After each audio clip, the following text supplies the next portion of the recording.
The Fox News alert, 2 police officers ambushed and shot overnight. One of them is now dead. The second officer gravely injured and fighting to survive. It all happened in Kissimmee, Florida, just outside Orlando. One of the officers has 3 young children, and I can't help but think about what that dinner table is going to look like. Now you're going to have that empty chair. These 3 young kids for the rest of their lives are without their father. I mean, this is just incredible. You know, think about our nation's cops, the men and women out there who don that blue uniform every day and put on that shield in their chest.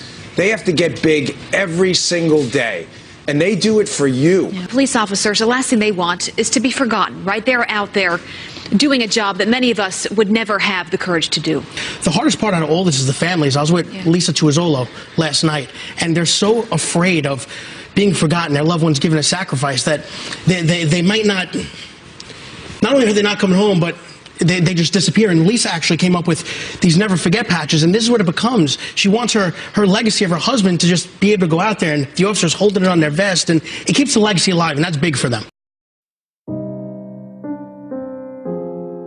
People will sit at home and watch the news, and policemen lose their lives, and life goes on. But for the police department that happens to, and the families that are affected, the impact is great. The pain is real.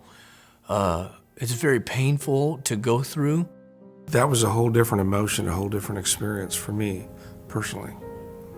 And then I saw the toll that it took on the agency as a whole. And then those that were really close to him. It's actually altered their lives. So to me, to honor is just to honor the sacrifice that they made. No greater sacrifice is there than to lay down your life for somebody. So we need to make sure that we always honor their sacrifice as a community, as a police department.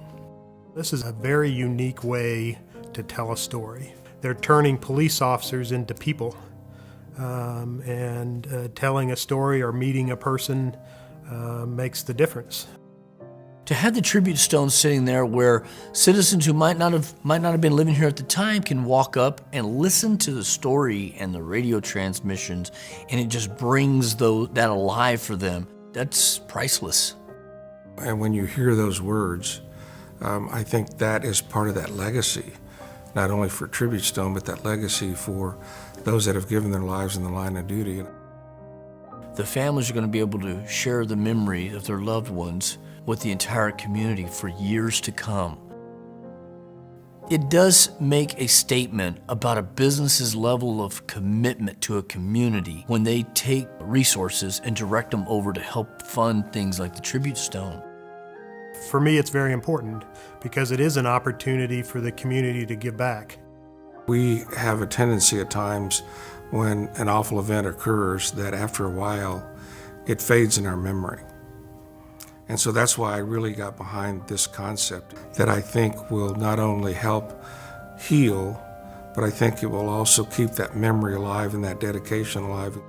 It's always important to remember those who have sacrificed their life so that we can live safe and free in our country and in our communities.